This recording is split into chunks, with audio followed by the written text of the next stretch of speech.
Konon katanya, jika di dunia kita sudah mengalami berbagai penderitaan,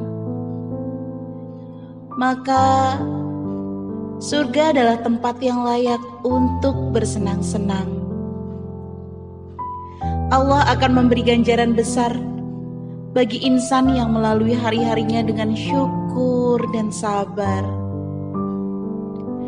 Jika menderita adalah ujian kenaikan level kehidupan, maka seseorang ini sudah lulus melewatinya.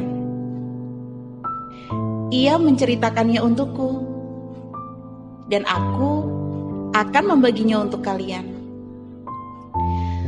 Ini kisah tentang seseorang yang air ketubannya, darah saat ia melahirkan, air susunya, serta air matanya saat mendoakanku, tak pernah bisa aku ganti dengan apapun. Bagiku, ia adalah jelmaan malaikat, melindungi, menyayangi, dan selalu ada. Ini adalah kisah yang ia ceritakan di masa kecilnya yang kehilangan orang tua. Ayahnya menghembuskan nafas terakhir, meninggalkan 5 anak kecil yang kemudian menjadi yatim. "Ibu, bapak mana?" tanya anak-anak itu berkali-kali pada ibunya yang limbung. Separuh nyawanya pergi.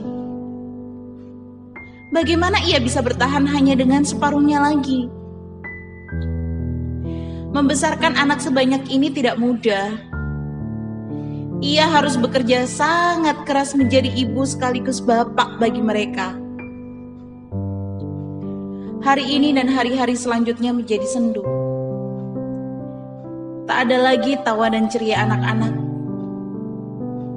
Para balita yang biasanya berlarian bahagia, kini kerap menangis jika merindu pada ayah mereka yang gagah. Ibunya berusaha bangkit, tapi jatuh lagi. Begitu berkali-kali sampai waktu yang akhirnya menyembuhkan luka. Meski bekas sayatan itu takkan pernah sembuh selamanya. Sekian tahun kemudian, ibunya yang bekerja keras melintasi kota dikabarkan jatuh dari kereta dan dilarikan ke rumah sakit. Gadis kecil ini mulai menangis. Ia tahu rumah sakit bukan tempat untuk bersenang-senang. Ada banyak kepedihan yang tersimpan rapi di sana. 14 bulan ibunya dirawat inap, menghabiskan seluruh harta yang mereka punya, menjadikan mereka anak yatim yang semakin sengsara. Namun ibu tak jua sembuh, tak kunjung pulang. Apa daya, manusia hanya bisa mengiba dan meminta. Allah menuliskan goresan takdir dalam buku yang telah ada sebelum manusia tercipta. Kita hanya bisa menjalankan sesuai skenario yang sudah tertulis dari Sang Maha Berkehendak. Ya, ibunya berpulang setelah sekian lama mencoba bertahan, meninggalkan kelima anak kecil yang masih membutuhkan kasih sayang dan perhatian. Mereka semua menangis meraung. Kehilangan bukanlah hal yang mudah diterima. Kepada siapa lagi mereka akan menyandarkan kepala? Telinga siapa lagi yang akan mendengarkan cerita? Tangan mana lagi yang akan memeluk dan mengusap luka? Jiwa mereka melayang bersama ketidakmungkinan masa depan. Kelam dan suram. Kedua dunia mereka sudah tidak ada. Lalu, dunia mana yang masih mau menerima? Kelima anak itu terduduk lemas dengan tangis yang tak bisa berhenti. Mereka tidak tahu bahwa Allah sedang menaungi mereka dengan perlindungan dan kasih sayang yang besar.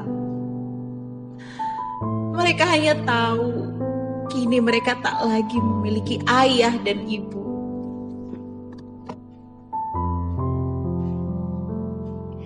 Banyak kejadian memilukan yang dihiasi kesengsaraan dalam masa kecilnya.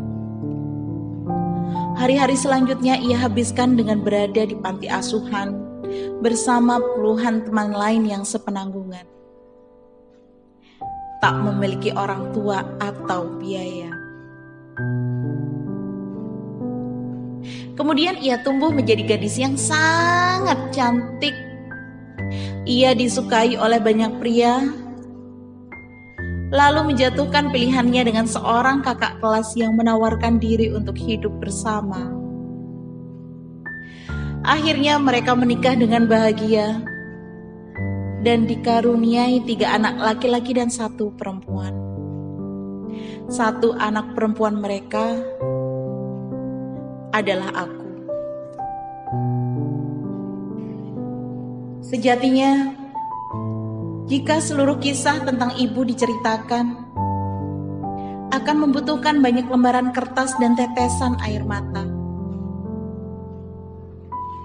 Aku menulis ini dengan perih tak berkesudahan. Aku membayangkan betapa jauh berbeda masa kecilku dengan masa kecil ibu.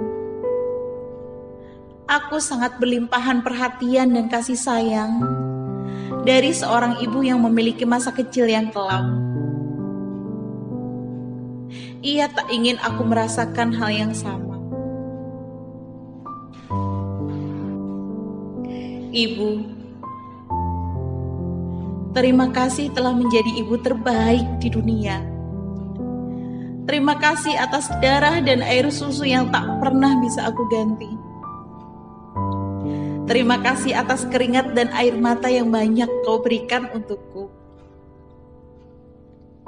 Terima kasih tetap bertahan hidup untuk membesarkanku, meskipun pendarahan postpartum hampir membuatmu terpisah dariku. Terima kasih atas seluruh kebaikan-kebaikanmu yang melimpah ruah. Terima kasih dari nuraniku yang terdalam. Benar kata orang, seorang ibu adalah jelmaan malaikat. Ibu yang pertama merengkuhku saat aku ketakutan. Ibu yang melindungiku saat aku dalam bahaya. Ibu yang membesarkan hatiku saat aku kecewa. Ibu yang selalu mendukung apapun keputusanku. Ibu yang berkali-kali mengobatiku saat terluka. Dan kau sungguh ibu yang selalu ada. Bahkan ketika aku mendewasa, ibu masih berusaha membawakan barang-barangku. Ibu masih mencukupi kebutuhanku. Ibu masih membuatkanku masakan yang aku suka.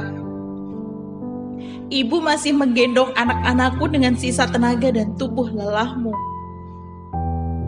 Ibu masih berusaha terjaga menemani anak-anakku saat aku tak sengaja terlelap.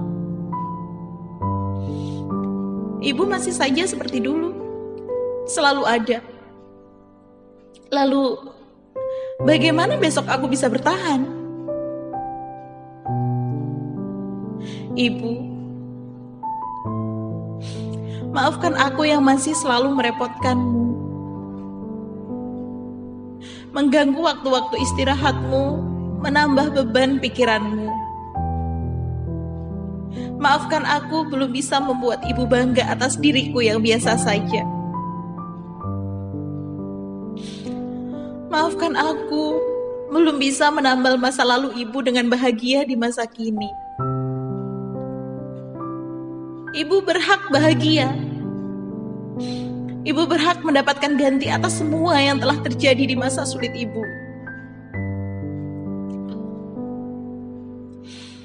Ibu, Aku memiliki sebuah impian. Impian yang nyaris mustahil.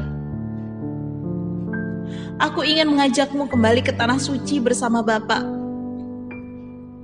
Seperti yang Ibu cita-citakan selama ini.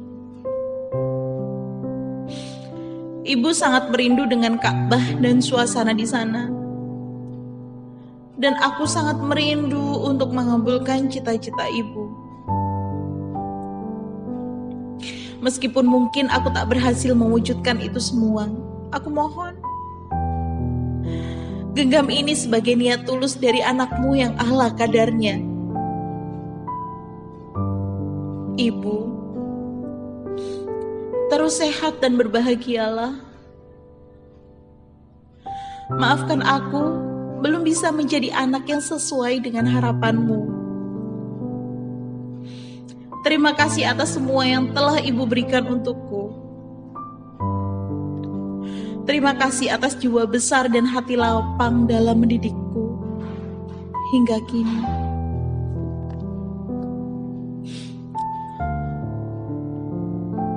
Rabbil firli wali walidayya warhamhuma kama rabbayani shaghira